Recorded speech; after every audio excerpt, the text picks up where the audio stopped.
नमस्कार, जय Hind. Current affairs के इस सीरीज में एक बार पुनः आप सभी का स्वागत है। आज के इस वीडियो में 8 से 15 सितंबर 2024 से संबंधित प्रश्नों को आप देखेंगे, जिसमें बिहार राष्ट्रीय अंतर्राष्ट्रीय तीनों घटनाओं का संग्रह होगा। सेशन की शुरुआत करें उससे पहले पिछले वीडियो में एक प्रश्न हमने आपसे पूछा था। ये प्रश्न था कि राष्ट्रपति द्रौपदी मुर्मू द्वारा 5 सितंबर 2024 को शिक्षक दिवस के अवसर पर बिहार के डैश शिक्षकों को राष्ट्रीय शिक्षक पुरस्कार 2024 से सम्मानित किया गया। तो बिहार के 2 शिक्षक को सम्मानित किया गया। इसका राइट आंसर होगा विकल्प नंबर ए। हालांकि 6 लोगों की सूची राज्य सरकार की तरफ से भेजी गई थी, 2 शिक्षक सम्मानित हुए, अतः विकल्प नंबर ए यहाँ पर इस प्रश्न का राइट आंसर हो जाएगा। अच्छा, इसको लेकर विस्तृत जानकारी हमने आपको दिया है। अब यहाँ पर हम चलेंगे आज की इस वीडियो के पहले प्रश्न पे, लेकिन उससे पहले आप सबों को बता दूं जो पहली बार इस सीरीज से जुड़े हैं, हमारे जितने भी study material, notes, test series आदि होते हैं वो आप बीएम ऑनलाइन लर्निंग एप्लीकेशन के जरिए इस कोर्स के माध्यम से प्राप्त कर सकते हैं। इसमें आपको सभी चीजें मिल जाएगी जो आपके बीपीएससी प्रारंभिक परीक्षा में आपको हेल्प करेगा। ठीक है, तो इस बात का ध्यान रखिए, यहाँ से आपकी तैयारी बेहतर होगी। अच्छा, एक बात और मैं आप सबों को बता दूं, जो क्लासेस देरी से आई है, मतलब पिछला जो क्लास हमने आपको दिया था 7 सितंबर को दिया था, अब पिछले एक सप्ताह से क्लास अब्सेंट था। दरअसल उस दिन शाम के समय में हुआ कुछ यूं था कि कुछ मेरे मित्र मिलने के लिए आए हुए थे और ये डिसाइड हुआ कि चलो बाहर कहीं घूम के आते हैं, और अक्सर हम लोग शाम के समय में बाहर जाते भी हैं।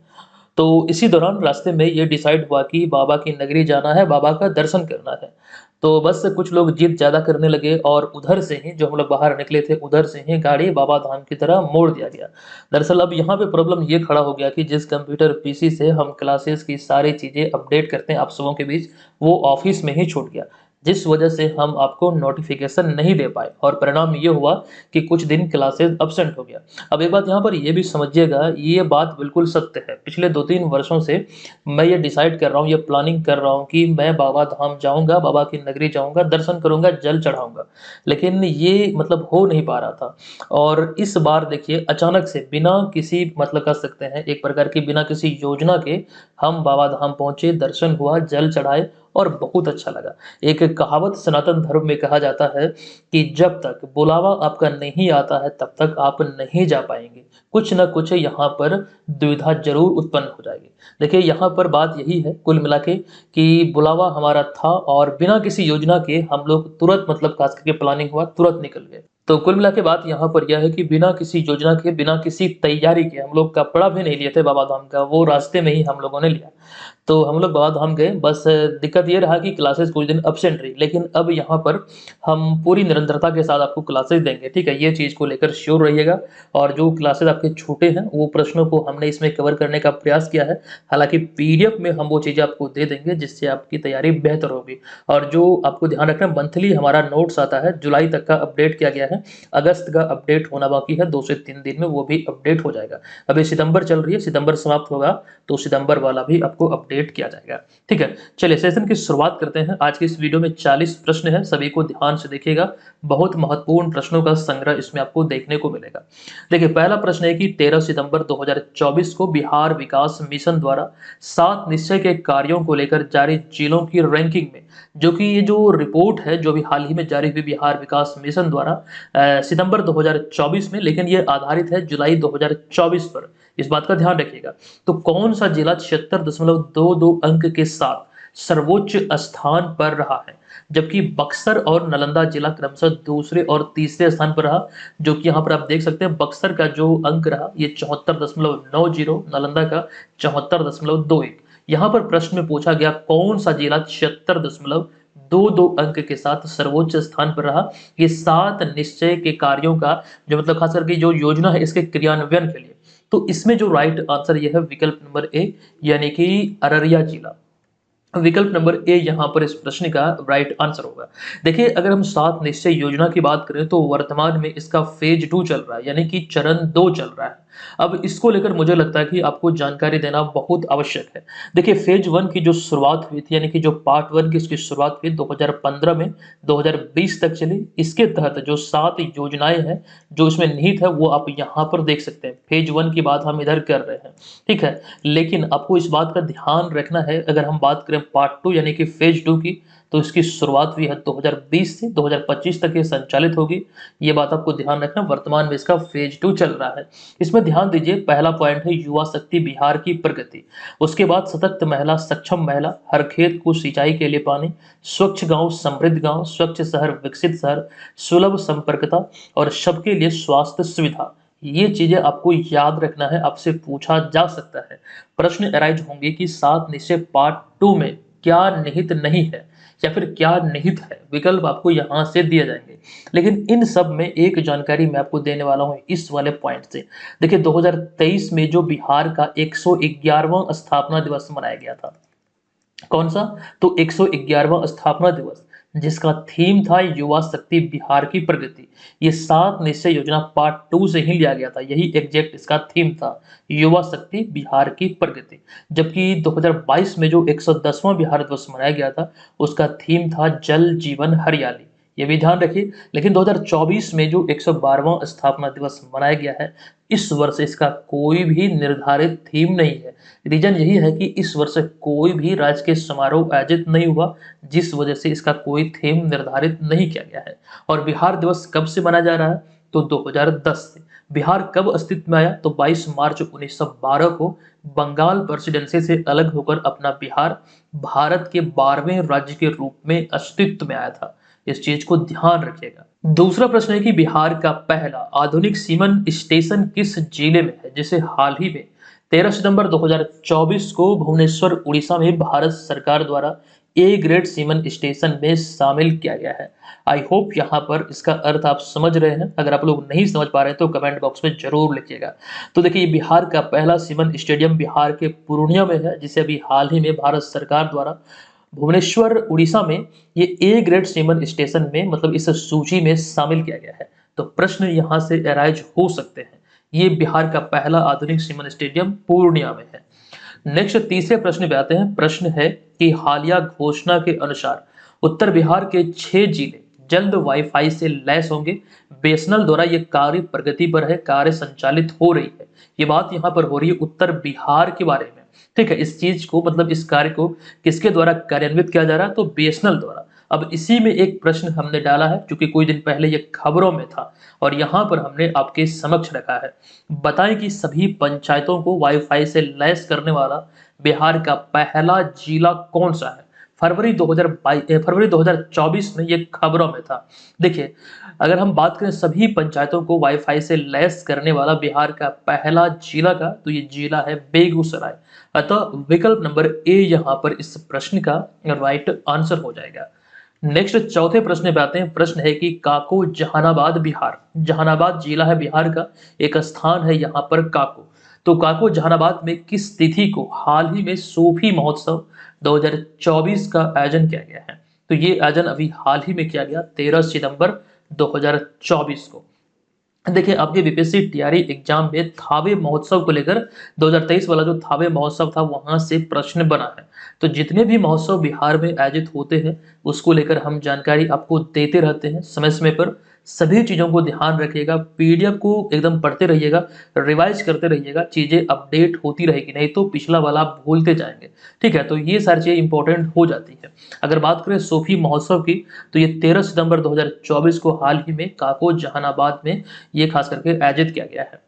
नेक्स्ट प्रश्न पे आते हैं। 28 अगस्त से लेकर 8 सितंबर 2024 तक आयोजित पेरिस पैरालंपिक 2024 में भारत के संदर्भ में कौन सा कथन सत्य है। देखिए, पेरिस पैरालंपिक खेलों की यहाँ पर बात हो रही है। इसमें अगर हम बात करें तो भारत 29 पदक अपने नाम किया है, या फिर 29 पदक हासिल किया, जिसमें 7 गोल्ड, 9 सिल्वर और 13 ब्रॉन्ज मेडल शामिल है। ये दोनों कथन जो आप यहाँ पर देख रहे हैं, ये दोनों सत्य है। पदक तालिका में भारत पदक तालिका में 18वें स्थान पर रहा, ये भी सत्य है। और यहाँ पर ओवरऑल जो विकल्प नंबर डी आपको दिख रहा है, सभी कथन सत्य है, यही इस प्रश्न का राइट आंसर होगा। देखिए, एक बात और समझिएगा, इससे पिछला जो संस्करण था टोक्यो पैरालंपिक 2020, वहां पर भारत ने 19 पदक अपने नाम किए थे। ठीक है, लेकिन इस वाले संस्करण में भारत ने 29 पदक जीता है। ये बहुत इंपॉर्टेंट हो जाता है। हालांकि पेरिस ओलंपिक में भारत ने कुल मिला के 6 पदक ही जीता। ठीक है, चलिए उसके बाद यहाँ पर हम चलते हैं अगले छठे प्रश्न पे। निम्नलिखित में से कौन सा देश हाल ही में 9 सितंबर 2024 को अंतर्राष्ट्रीय सौर गठबंधन यानी कि इंटरनेशनल सोलर अलायंस का पूर्ण सदस्य बनने वाला 101वां देश बना है? देखिए, अंतर्राष्ट्रीय सौर गठबंधन जो पहल है ये भारत सरकार का पहल है। अभी हाल ही में पूर्ण सदस्य के रूप में या फिर 101वां पूर्ण सदस्य के रूप में इसमें शामिल हुआ है पड़ोसी देश नेपाल। अतः विकल्प नंबर सी इस प्रश्न का राइट आंसर यहाँ पर हो जाएगा। देखिए, नेक्स्ट प्रश्न है कि रक्षा अनुसंधान एवं विकास संगठन यानी कि डीआरडीओ द्वारा मध्यम दूरी की बैलिस्टिक मिसाइल अग्नि 4 का सफल प्रक्षेपण किस तिथि को उड़ीसा के चांदीपुर में एकीकृत परीक्षण रेंज से किया गया? देखिए, अग्नि 4 जो बैलिस्टिक मिसाइल है डीआरडीओ द्वारा विकसित है, ये मध्यम दूरी की बैलिस्टिक मिसाइल है। इसका परीक्षण अभी हाल ही में 6 सितंबर 2024 को उड़ीसा के चांदीपुर एकीकृत परीक्षण रेंज से किया गया है। अतः विकल्प नंबर ए यहाँ पर इस प्रश्न का राइट आंसर है। नेक्स्ट प्रश्न है कि मॉर्गन स्टैनली कैपिटल इंटरनेशनल यानी कि एमएससीआई के अनुसार उभरते भारत निवेश योग्य बाजार सूचकांक में भारत ने किस देश को पीछे छोड़कर आगे निकल गया है? और ये सूचकांक की बात करें तो उभरते बाजार निवेश योग्य बाजार सूचकांक है और इसमें आपको ध्यान रखना है कि भारत चाइना को पीछे छोड़ते हुए आगे निकला है। इस रिपोर्ट में ये सारी बातें कही गई। अतः विकल्प नंबर डी यहाँ पर इस प्रश्न का राइट आंसर यहाँ पर हो जाएगा। एक लंबे समय तक भारत चाइना से पीछे था, लेकिन ये पहली बार ऐसा हुआ है कि भारत चाइना को पीछे छोड़ दिया है। नेक्स्ट नवा प्रश्न है कि निम्नलिखित में से कहाँ के क्राउन प्रिंस शेख खालिद बिन मोहम्मद बिन जायद अल नाहियान 9 से 10 सितंबर 2024 तक भारत की पहली आधिकारिक यात्रा पर थे? देखिए, ये आप सभी को मालूम होगा, क्राउन प्रिंस शेख खालिद बिन मोहम्मद बिन जायद अल नाहियान की बात करें तो ये अबू धाबी जो कि संयुक्त अरब अमीरात की राजधानी अबू धाबी है, यहीं के ये क्राउन प्रिंस है जो अभी हाल ही में भारत की पहली आधिकारिक यात्रा पर थे। 9 से लेकर 10 सितंबर 2024 को ये 2 दिवसीय इनका ये आधिकारिक यात्रा था और ये पहली आधिकारिक यात्रा है। 10वां प्रश्न है कि 19 अगस्त से लेकर 9 सितंबर 2024 तक आयोजित यूएस ओपन 2024 में महिला एकल का खिताब किस देश की एरिना सवालेंका ने पहली बार अपने नाम किया है? देखिए, एरिना सवालेंका को लेकर पहले भी कई बार हम चर्चा कर चुके हैं, लेकिन यहाँ पर यूएस ओपन 2024 में महिला एकल का खिताब इन्होंने अपने नाम किया है 9 सितंबर 2024 को और ये रहने वाली है बेलारूस की। अतः विकल्प नंबर ए इस प्रश्न का राइट आंसर हो जाएगा। अच्छा, यूएस ओपन में ही अगर हम पुरुष एकल की बात करें, प्रश्न वही है, बस अंतर यह है यहाँ पर हमने पुरुष एकल पूछा है। तो पुरुष एकल का जो खिताब है ये किस देश के जैनिक सीनर ने अपने नाम किया? तो ये रहने वाले हैं इटली के। विकल्प नंबर डी यहाँ पर इस प्रश्न का राइट आंसर हो जाएगा। ठीक है, यूएस ओपन में महिला और पुरुष एकल की जानकारी यहाँ पर दी गई।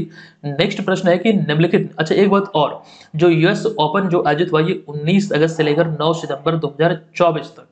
नेक्स्ट 12वां प्रश्न है कि निम्नलिखित में से किस तिथि को हर वर्ष दुनिया भर में विश्व साक्षरता दिवस मनाया जाता है? इंटरनेशनल लिटरेसी डे 2024 मनाया जाता है किस तिथि को?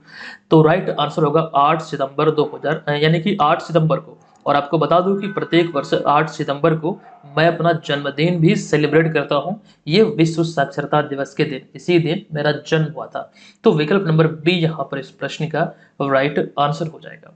नेक्स्ट प्रश्न है कि केंद्रीय वित्त मंत्री निर्मला सीतारमण की अध्यक्षता में 9 सितंबर 2024 को वस्तु और सेवा कर यानी कि जीएसटी परिषद की कौन सी बैठक आयोजित की गई? यहाँ से 2 प्रश्न मैं आपको बतलाने वाला हूँ। एक तो ये जो बैठक की बात हो रही है ये इसका 54वां बैठक है, यानी कि विकल्प नंबर ए इस प्रश्न का राइट आंसर होगा। ये वित्त मंत्री निर्मला सीतारमण की अध्यक्षता में 9 सितंबर को आयोजित हुई। लेकिन यहाँ से एक प्रश्न और एराइज होता है, देखिएगा ये वाला प्रश्न। देखिए, 9 सितंबर 2024 को वस्तु और सेवा कर यानी कि जीएसटी परिषद की देखिए यहाँ पर 55वीं नहीं बल्कि यहाँ पर 54वीं होगा। 54वीं बैठक में कैंसर की दवाओं पर जीएसटी की दर 12% से घटाकर कितनी प्रतिशत करने का निर्णय लिया गया है? देखिए, इस प्रश्न का जो राइट आंसर होगा ये 54वीं बैठक में कैंसर दवाओं पर जीएसटी की जो दर है ये 12% से घटाकर 5% करने का निर्णय लिया गया। तो विकल्प नंबर ए यहाँ पर इस प्रश्न का राइट आंसर हो जाएगा। विकल्प नंबर ए इस प्रश्न का करेक्ट है। नेक्स्ट 15वें प्रश्न पे आते हैं। प्रश्न है कि all India fine arts and craft society Delhi में 8 से 12 सितंबर 2024 तक 5 दिवसीय राष्ट्रीय समूह कला प्रदर्शनी डैश का आयोजन किया गया। इसका नाम क्या है? ये कला प्रदर्शनी जो आयोजित हुई है, इसका नाम क्या है? तो इस 5 दिवसीय राष्ट्रीय समूह कला प्रदर्शनी का नाम है ह्यूज, यानी कि विकल्प नंबर सी इस प्रश्न का यहाँ पर राइट आंसर है। ये प्रश्न है कि भारत खाड़ी सहयोग परिषद के विदेश मंत्रियों की पहली बैठक किस तिथि को सऊदी अरब की राजधानी रियाद में आयोजित की गई, जिसमें भारत के विदेश मंत्री डॉक्टर एस जयशंकर भाग लिए थे। ये आपको ध्यान रखना है कि भारत खाड़ी सहयोग परिषद के विदेश मंत्रियों की पहली बैठक है जो कि रियाद में आयोजित की गई, जो कि सऊदी अरब की राजधानी है। इसमें भारत के विदेश मंत्री एस जयशंकर भी भाग लिए हैं। तो ये तिथि कौन सी है? तो 9 सितंबर 2024 को ये पहली बैठक आयोजित हुई है। विकल्प नंबर ए यहाँ पर इसका राइट आंसर है। अगला प्रश्न है कि पंचायती राज मंत्रालय और डैश ने सामाजिक परिवर्तन की प्रणालियों को मजबूत बनाने के लिए 6 सितंबर 2024 को आशय पत्र पर हस्ताक्षर किया है। तो आपको ध्यान रखना है, सामाजिक परिवर्तन की प्रणालियों को मजबूत करने के लिए 6 सितंबर 2024 को पंचायती राज मंत्रालय और यूनिसेफ ने एक आशय पत्र पर हस्ताक्षर किया है या फिर एक समझौता हुआ है। तो विकल्प नंबर सी यहाँ पर इस प्रश्न का राइट आंसर हो जाएगा। नेक्स्ट प्रश्न है कि 2 से लेकर 8 सितंबर 2024 तक स्पेन में आयोजित अंडर 20 विश्व कुश्ती चैंपियनशिप 2024 में भारत के संदर्भ में कौन सा कथन सत्य है? देखिए, सबसे पहला पॉइंट यहाँ पर यह है कि जो अंडर 20 विश्व कुश्ती चैंपियनशिप 2024 है, ये स्पेन में आयोजित हुआ 2 से लेकर 8 सितंबर 2024 तक। और अगर भारत के संदर्भ में बात करें तो भारत इस प्रतियोगिता में 1 स्वर्ण, 1 रजत और 5 कांस्य सहित कुल मिला के 7 पदक अपने नाम किया। और एकमात्र स्वर्ण जो भारत को मिला, ज्योति बेरवाल ने अपने नाम किया, जबकि रजत जो एकमात्र मिला ये नीतिका ने अपने नाम किया। तो कुल मिला के ये जानकारी यहाँ पर जो 2 कथन है ये बिल्कुल करेक्ट है। और पदक तालिका में भारत को जो स्थान मिला, भारत 7वें स्थान पर रहा, ये भी सत्य है। अतः सभी कथन यहाँ पर सत्य है। फाइनल आंसर होगा विकल्प नंबर डी। नेक्स्ट प्रश्न है कि प्रधानमंत्री नरेंद्र मोदी द्वारा हाल ही में 11 सितंबर 2024 को उत्तर प्रदेश में कहां सेमिकॉन इंडिया 2024 का उद्घाटन किया गया? देखिए, आपका जो इस प्रश्न का राइट आंसर है यह है विकल्प नंबर सी, यानी कि ग्रेटर नोएडा। अच्छा, एक प्रश्न मैं आपको बतला दूं, 2023 में सेमीकंडक्टर नीति को लागू करने वाला भारत का पहला राज्य बना था कौन? तो गुजरात। और इसी क्रम में गुजरात में सेमिकॉन इंडिया आयोजित किया गया था और इसकी शुरुआत भी या फिर इसका उद्घाटन भी प्रधानमंत्री नरेंद्र मोदी द्वारा ही किया गया था। लेकिन अब के समय में सेमीकंडक्टर नीति का अनावरण करने वाला दूसरा राज्य बना है उत्तर प्रदेश। और उत्तर प्रदेश में सेमिकॉन इंडिया की शुरुआत हुई है और ऐसा करने वाला दूसरा राज्य है गुजरात के बाद। ठीक है, ये चीजें यहाँ पर कंडीशन जो हमने आपको बतलाया है, जो चीजें जानकारी पर्पज से दी है, ये सभी को ध्यान रखिएगा। ठीक है, कंफ्यूजन हो सकता है क्योंकि कई जगहों पर, कई न्यूज़पेपर में ये लिखा गया था कि उत्तर प्रदेश सेमीकंडक्टर नीति को लागू करने वाला पहला राज्य है। एक्चुअली पहला नहीं बल्कि दूसरा राज्य है। तो कई बार ये चीजें आपको फंसा सकती है। अब यहाँ पर आते हैं अगले प्रश्न पे। देखिए, 20वां प्रश्न है कि सेमिकॉन इंडिया सम्मेलन का आयोजन किस तिथि को शेपिंग द सेमीकंडक्टर फ्यूचर विषय या फिर इस थीम पर किया गया? जो इसका आयोजन हुआ इस थीम पर आधारित है और इस आयोजन के बारे में पूछा गया कि किस अवधि में ये सेमिकॉन इंडिया सम्मेलन का आयोजन किया गया। तो राइट आंसर होगा विकल्प नंबर बी, यानी कि 11 से लेकर 13 सितंबर 2024 को। अतः विकल्प नंबर बी यहाँ पर राइट आंसर है। नेक्स्ट प्रश्न है, एकीकृत रक्षा स्टाफ मुख्यालय द्वारा 9 से 13 सितंबर 2024 तक निम्नलिखित में से कहां तीनों सेनाओं के अधिकारियों के लिए पहला संयुक्त परिचालन समीक्षा और मूल्यांकन कार्यक्रम आयोजित किया गया है? देखिए, 9 से लेकर 13 सितंबर 2024 तक ये तीनों सेनाओं के अधिकारियों के लिए पहला संयुक्त परिचालन समीक्षा और मूल्यांकन कार्यक्रम आयोजित किया गया है। ये इसका पहला संस्करण है जो कि आयोजित कहां पर हुआ? राइट आंसर होगा राष्ट्रीय राजधानी नई दिल्ली में। अतः विकल्प नंबर सी इस प्रश्न का राइट आंसर है। नेक्स्ट प्रश्न है कि अभी स्वच्छ हवा में निवेश करें। यहाँ पर इस पॉइंट को समझिएगा, अभी स्वच्छ हवा में निवेश करें इस विषय या फिर थीम के साथ किस तिथि को अंतरराष्ट्रीय स्वच्छ वायु नील गगन दिवस या फिर स्वच्छ वायु दिवस मनाया गया? तो राइट आंसर होगा विकल्प नंबर डी, यानी कि 7 सितंबर 2024 को। और इसका थीम क्या है? तो अभी स्वच्छ हवा में निवेश करें, ये इसका थीम या फिर निर्धारित विषय है। नेक्स्ट प्रश्न है कि निम्नलिखित में से किस शहर को हाल ही में 7 सितंबर 2024 को केंद्रीय पर्यावरण मंत्रालय द्वारा प्रतिष्ठित स्वच्छ वायु सर्वेक्षण 2024 का खिताब दिया गया है। देखिए, बड़े शहरों में अगर हम बात करें, जो खिताब 7 सितंबर 2024 को दिया गया है स्वच्छ वायु सर्वेक्षण 2024 का, इसका राइट आंसर होगा गुजरात का सूरत, यानी कि विकल्प नंबर बी यहाँ पर इस प्रश्न का राइट आंसर है।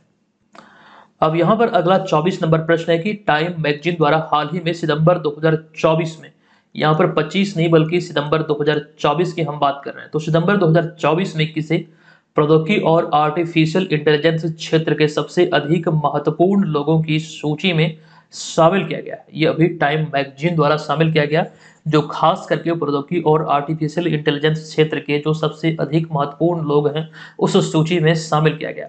तो इनका नाम क्या है? राइट आंसर होगा सूचना और प्रसारण मंत्री अश्विनी वैष्णव, अतः विकल्प नंबर डी इस प्रश्न का राइट आंसर हो जाएगा। नेक्स्ट प्रश्न है कि नेपाल के प्रथम निर्वाचित प्रधानमंत्री कौन थे जिनकी हाल ही में 9 सितंबर 2024 को 111वीं जयंती मनाई गई है।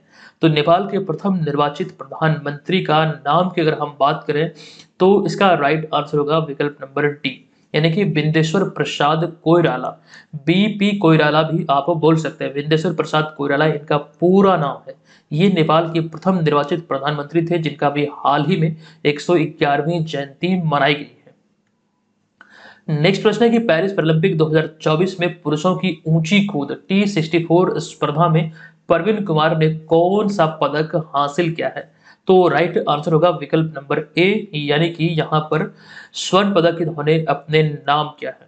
देखिए, पेरिस ओलंपिक 2024 में पुरुषों की ऊंची कूद जो 64 T64 स्पर्धा या फिर जो ये वर्ग है, इसमें प्रवीण कुमार ने स्वर्ण पदक अर्थात गोल्ड मेडल अपने नाम किया है। नेक्स्ट 27 नंबर प्रश्न है कि संयुक्त राष्ट्र महासभा का 79वां सत्र हाल ही में किस तिथि को न्यूयॉर्क में शुरू हुआ है? जो इसका 79th जो सत्र है, जो इसका 79th एडिशन है, ये अभी हाल ही में 10 सितंबर 2024 को शुरू हुआ है। विकल्प नंबर सी यहाँ पर इसका राइट आंसर है। अगला प्रश्न है कि डेविड मलान के बाद हाल ही में किस देश के दिग्गज ऑलराउंडर मोइन अली ने अंतरराष्ट्रीय क्रिकेट से संन्यास लेने की घोषणा किया है? दो हिंट आपके पास है, एक तो डेविड मलान आप लोग शायद जानते होंगे और एक है मोइन अली, दोनों संबंधित है इंग्लैंड से, अतः इसका राइट आंसर होगा विकल्प नंबर डी, यानी कि इंग्लैंड के दोनों क्रिकेटर जिन्होंने अभी हाल ही में संन्यास की घोषणा की। डेविड मलान तो कुछ दिन पहले किए थे, पिछले एक महीने की अगर हम बात करें, उसके बाद अभी हाल ही में मोइन अली ने संन्यास की घोषणा की। और ऐसे प्रश्नों को हल्के में बिल्कुल मत लीजिएगा, आपको लगता होगा कि ये बहुत आसान है, नहीं पूछा जा सकता है, बिल्कुल पूछा जा सकता है, पहले भी पूछा गया है। जब महेंद्र सिंह धोनी, सुरेश रैना आदि ने संन्यास लिया था तब यह प्रश्न आपके बीपीएससी एग्जाम में बना था। अब यहाँ पर देखिए, अगला प्रश्न है कि राष्ट्रपति द्रौपदी मुर्मू द्वारा 11 सितंबर 2024 को राष्ट्रपति भवन में 15 नर्सों को राष्ट्रीय फ्लोरेंस नाइटिंगेल पुरस्कार 2024 से सम्मानित किया गया। हमने आपसे पूछा कि बताएं कि राष्ट्रीय फ्लोरेंस नाइटिंगेल पुरस्कार की स्थापना स्वास्थ्य और परिवार कल्याण मंत्रालय द्वारा किस वर्ष की गई थी? इसकी शुरुआत की बात करें तो राइट आंसर होगा वर्ष 1973 में इसकी शुरुआत हुई थी। अभी हाल ही में 11 सितंबर 2024 को 15 नर्सों को इस सम्मान से सम्मानित किया गया है, ये यहाँ पर ध्यान रखिए। अच्छा, एक बात बता दूं, प्रोजेक्ट टाइगर की जो शुरुआत हुई थी ये 1973 में ही हुई थी। ये जो ईस्वी आप यहाँ पर देख रहे हैं, इस तरह से आप इसको रिलेट करके याद रख सकते हैं कि इसकी शुरुआत स्वास्थ्य और परिवार कल्याण मंत्रालय द्वारा 1973 में ही की गई थी। नेक्स्ट प्रश्न पे आते हैं। प्रश्न है कि महिला क्रिकेट को बढ़ावा देने के लिए एशियाई क्रिकेट संघ या फिर एशियाई क्रिकेट परिषद यानी कि एसीसी ने हाल ही में महिलाओं की डेस T20 एशिया कप प्रतिस्पर्धा के शुभारंभ की आधिकारिक घोषणा की है। जो वर्ग की हम बात कर रहे हैं, जो यहाँ पर खाली जगह है, इसमें हमें क्या भरना है? तो राइट आंसर होगा इसमें अंडर 19 स्पर्धा, T20 का अंडर 19 स्पर्धा जो है ये शुरू करने की मतलब आधिकारिक रूप से इसकी घोषणा की है। तो विकल्प नंबर सी यहाँ पर इस प्रश्न का राइट आंसर होगा और इसके पीछे रीजन यही है कि महिला क्रिकेट को बढ़ावा दिया जाए। ठीक है, ये ध्यान रखिए। नेक्स्ट प्रश्न है कि किस राज्य के टीजी इंग्लिश स्कूल ने 63वें सुब्रतो कप अंतर्राष्ट्रीय फुटबॉल टूर्नामेंट में जूनियर बॉयज अंडर 17 कप का खिताब अपने नाम किया है? देखिए, सुब्रतो कप का संबंध फुटबॉल से और अभी हाल ही में जो इसके 63वें संस्करण की हम बात कर रहे हैं, तो इसमें जूनियर बॉयज अंडर 17 कप का जो खिताब है ये मणिपुर के टीजी इंग्लिश स्कूल ने अपने नाम किया है, अतः विकल्प नंबर डी यहाँ पर इस प्रश्न का राइट आंसर हो जाएगा।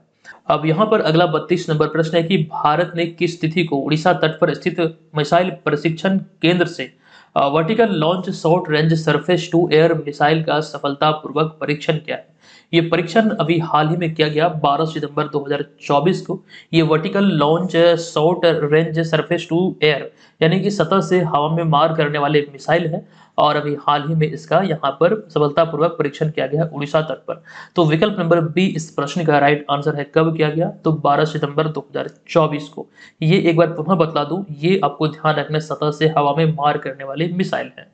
नेक्स्ट प्रश्न है, केंद्रीय मंत्रिमंडल ने आयुष्मान भारत प्रधानमंत्री जन आरोग्य योजना के तहत 70 वर्ष से अधिक उम्र के सभी वरिष्ठ नागरिकों को स्वास्थ्य कवरेज देने की मंजूरी दी है। बताएं कि इसकी शुरुआत कब हुई थी। देखिए, इसमें जो अपडेट आया है, इसमें कहा गया सरकार की तरफ से या फिर केंद्रीय मंत्रिमंडल की तरफ से कि 70 वर्ष से जितने भी अधिक उम्र के वरिष्ठ नागरिक हैं, सभी को इसमें शामिल किया जाए, सभी को इसका लाभ दिया जाए, ये मंजूरी दिया गया है। लेकिन यहाँ पर हमसे पूछा है कि प्रधानमंत्री जन आरोग्य योजना या फिर यूं कहें कि आयुष्मान भारत योजना की शुरुआत कब हुई थी। आपको ध्यान रखना है, इसकी शुरुआत हुई थी 23 सितंबर 2018 को। और आपसे एक चीज ये भी पूछा जा सकता है, कहां से इसकी शुरुआत हुई थी। तो झारखंड की राजधानी रांची से। ठीक है, ये सारी बातें ध्यान रखिए। नेक्स्ट प्रश्न में आते हैं कि भारतीय वायुसेना द्वारा 12 से 14 सितंबर 2024 को जोधपुर में तरंग शक्ति 2024 आयोजित किया गया। बताएं कि इस प्रदर्शनी का उद्घाटन निम्नलिखित में से किनके द्वारा किया गया। ये आपको बताया था हमने पिछले कुछ दिनों में कि ये भारत में या फिर भारत की मेजबानी में आयोजित होने वाला ये अब तक का सबसे बड़ा हवाई अभ्यास है तरंग शक्ति। और आपको ध्यान रखना, 12 से 14 सितंबर 2024 को ये राजस्थान के जोधपुर में आयोजित किया गया। हालांकि इसकी अगर हम उद्घाटन की बात करें तो वर्तमान में जो रक्षा मंत्री हैं भारत के राजनाथ सिंह, इनके द्वारा इसका उद्घाटन किया गया। अतः विकल्प नंबर यहाँ पर इस प्रश्न का जो राइट आंसर होगा ये होगा विकल्प नंबर डी। नेक्स्ट प्रश्न है, केंद्रीय नागरिक उड्डयन मंत्री कौन है जिनके द्वारा 6 सितंबर 2024 को 9 हवाई अड्डों पर डीजी यात्रा सुविधा का उद्घाटन किया गया। देखिए, इस तरह के प्रश्न पहले भी कई दफा हमने आपको बतलाया है और आपको मालूम होगा ये डीजी यात्रा सुविधा क्या है। फिलहाल इसकी चर्चा हम नहीं करेंगे। बस 6 सितंबर 2024 को जो इसकी शुरुआत हुई है, ये केंद्रीय नागरिक उड्डयन मंत्री जो है के राम मोहन नायडू, इनके द्वारा इसकी शुरुआत किया गया। 9 अन्य हवाई अड्डों पर इसकी शुरुआत हुई है। तो विकल्प नंबर सी यहाँ पर इस प्रश्न का राइट आंसर होगा। 36 नंबर प्रश्न पे आते हैं। हाल ही में 7 सितंबर 2024 को केंद्र सरकार ने 1987 बैच के किस वरिष्ठ आईएएस अधिकारी को नया वित्त सचिव नियुक्त किया है। तो इसका जो राइट आंसर यह है विकल्प नंबर बी यानी कि तुहिन कांत पांडे, जो कि आपको ध्यान रखना है ये 1987 बैच के वरिष्ठ आईएएस अधिकारी हैं। 7 सितंबर 2024 को इन्हें नया वित्त सचिव नियुक्त किया गया है। विकल्प नंबर बी इस प्रश्न का राइट आंसर होगा। अगला प्रश्न है, हाल ही में 9 सितंबर 2024 को लाडली बहन योजना के तहत 1574 करोड़ रुपए की राशि जारी की गई है। बताइए कि लाडली बहना योजना का संबंध निम्नलिखित में से किस राज्य से है। देखिए, इस योजना के तहत अभी हाल ही में महिलाओं के खातों में 1574 करोड़ रुपए की राशि जारी हुई है। अब आप लोगों को मालूम होगा ये जो लाडली बहना योजना है, ये जब चर्चे में थी, जब इसकी शुरुआत हुई थी, तब भी हमने आपको बतलाया था। अब यहाँ पर प्रश्न ये है कि ये संबंधित किस राज्य से है। देखिए, ये संबंधित है मध्य प्रदेश से, यानी कि विकल्प नंबर ए इस प्रश्न का राइट आंसर है। नेक्स्ट प्रश्न, निम्नलिखित में से कौन हाल ही में नेपाल के 45वें सेनाध्यक्ष बने हैं जिसे कि राष्ट्रपति रामचंद्र पौडेल ने पद और गोपनीयता की शपथ दिलाई है। देखिए, नेपाल के 45वें सेनाध्यक्ष जो बने हैं, इनका नाम क्या है। तो राइट आंसर होगा विकल्प number B Ashok Raj Singh tail, ये इसका राइट आंसर हो जाएगा। नेक्स्ट 39 नंबर प्रश्न है, हाल ही में 12 सितंबर 2024 को सीताराम येचुरी का 72 वर्ष की आयु में निधन हो गया। बताएं कि वे किस राजनीतिक दल के महासचिव थे। इस तरह के पैटर्न वाले प्रश्न भी बनते हैं। तो इनके बारे में अगर हम यहाँ पे बात करें तो ये संबंधित है माकपा पार्टी से। माकपा का पूरा अर्थ होता है मार्क्सवादी कम्युनिस्ट पार्टी। ये इन्हीं से संबंधित है अपने जीवन के अंतिम दिनों में। ठीक है, विकल्प नंबर डी यहाँ पर इस प्रश्न का राइट आंसर होगा। और जो प्रश्न पूछा गया किस राजनीतिक दल के महासचिव थे, तो मार्क्सवादी कम्युनिस्ट पार्टी के। नेक्स्ट प्रश्न है, किस देश ने हाल ही में 10 सितंबर 2024 को, यहाँ पे 25 नहीं बल्कि 24 होगा, तो 10 सितंबर 2024 को अपने सबसे बड़े नौसैनिक अभ्यास ओसिन 2024 की शुरुआत की है। यह अभ्यास प्रशांत और आर्कटिक महासागरों के साथ साथ भूमध्य सागरीय, कैस्पियन और बाल्टिक सागरों में एक साथ आयोजित किया जाता है। तो ये संबंधित किस देश से है, इसकी शुरुआत किस देश द्वारा किया गया है? तो राइट आंसर होगा विकल्प नंबर डी, यानी कि रसिया। यहाँ पर डी इस प्रश्न का राइट आंसर हो जाएगा। तो आज की इस वीडियो में 40 प्रश्न थे। आई होप यहाँ पर आपने बहुत सारी चीजों को सीखा। अच्छा, किसी भी प्रश्न को लेकर कुछ पॉइंट आपको अतिरिक्त ऐड करना है तो आप लोग कॉपी में जरूर नोट कर लीजिएगा। ठीक है, फिलहाल यहाँ पर इतनी जानकारी है। हम इसको लेकर डिटेल जानकारी अगले वीडियो से देखेंगे। जब भी चर्चा होगी पुनः से हम ये चीजों को आपके बीच दोहराएंगे। देखिए, अब यहाँ पर आज के इस वीडियो के प्रश्न पे प्रश्न है कि किस राज्य की विधानसभा में 3 सितंबर 2024 को अपराजिता महिला एवं बाल यानी कि आपराधिक कानून संशोधन विधेयक सर्वसम्मति से पारित हुआ है? आपको बताना है इसका राइट आंसर क्या है। हमने तमाम जानकारी ऑलरेडी आपको दे दिया है। अच्छा, आपको हमने बताया था कि हमारे जितने भी स्टडी मटेरियल और नोट्स हैं आप इस कोर्स से डाउनलोड कर सकते हैं। इसी में आपका टेस्ट सीरीज है जो कि लाइव मोड में चल रही है, जो आपका छूट चुका है वो भी आपको इसमें मिल जाएगा। कुल टेस्ट जो आपको मिलेंगे ये 40 फुल लेंथ है, 90 प्लस सेक्शनल टेस्ट है और अनलिमिटेड करंट अफेयर्स के टेस्ट है, जो कि आप यहाँ से महज 399 रुपये में प्राप्त कर सकते हैं। एक नाम मात्र की फी के साथ कंप्लीट पैकेज हम आपको दे रहे हैं आपके 70वीं पीएससी एग्जाम के लिए। जो लोग इच्छुक हैं जरूर ज्वाइन कीजिए। अच्छा, करंट अफेयर्स का एक स्पेशल कोर्स है। करंट अफेयर्स का कोर्स तो इसमें इंक्लूड है ही, जिसमें आपको तमाम चीजें करंट अफेयर्स की मिलती है, लेकिन एक करंट अफेयर्स का अलग से है। अगर आपको सिर्फ और सिर्फ करंट अफेयर्स के मटेरियल चाहिए तो आप इसको भी ले सकते हैं, एक नाम मात्र की फी पर आपके लिए उपलब्ध है। दोनों कोर्स में करंट अफेयर्स का जो मटेरियल है वो जनवरी 2023 से मिलेगा, जो आपका छूट चुका है तब से अब तक का मिलेगा और अगले 1 साल तक मिलता रहेगा। चलिए, हम मिलते हैं आपसे नेक्स्ट वीडियो में, तब तक के लिए धन्यवाद। जय हिंद।